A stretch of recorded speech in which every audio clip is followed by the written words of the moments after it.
22 janvier 1888, le jour où Louise Michel survit à une tentative d'assassinat.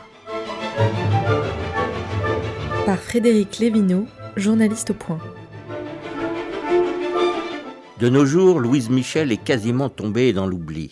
Née en 1830, cette institutrice militante anarchiste et féministe fut une des héroïnes de la Commune. La Vierge Rouge, comme on l'appelait, fut déportée 7 ans en Nouvelle-Calédonie. De retour en France, elle poursuit son combat anarchiste en multipliant les conférences. C'est ainsi que le 22 janvier 1888, elle est au Havre pour participer à 2 réunions consacrées au scandale et à l'idée révolutionnaire. Celle du matin est houleuse. Déchaînée, Louise traite le gouvernement de ramasside, dupeur et de voleur, ce qui provoque des hurlements et des insultes de contradicteurs présents dans la salle. Au cours de la réunion de l'après-midi, elle récidive devant 2000 personnes chauffées à blanc. Sur l'estrade, elle ne se laisse pas démonter. Le capital doit disparaître car les usines ne sont rien s'il n'y a pas d'ouvriers.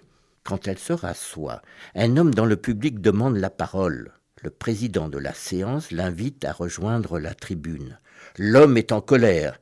Il ne me semble pas admissible de donner 50 centimes à des orateurs qui nous traitent d'assassins et de voleurs. Je suis breton, je n'ai jamais tué ni volé. Puis il s'assoit derrière Louise Michel. Après avoir esquissé un signe de croix, il brandit un pistolet avec lequel il tire 2 balles en direction de la Vierge Rouge.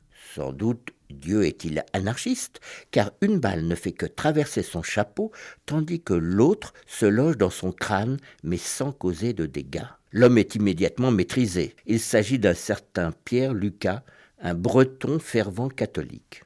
Après la conférence du matin qu'il avait révulsée, il avait acheté un pistolet, puis il avait bu quelques verres avec des amis qui l'avaient incité à abattre l'infâme révolutionnaire en jupon. Lors du procès, qui se déroule quelques jours plus tard, elle écrit au juge une lettre pour demander sa liberté, sous prétexte qu'il n'a été qu'un jouet entre les mains des curés et des bourgeois manipulateurs. Elle charge même un avocat d'obtenir son acquittement.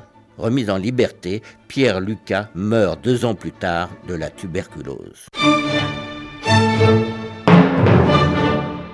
Une série réalisée par Megan Kieki.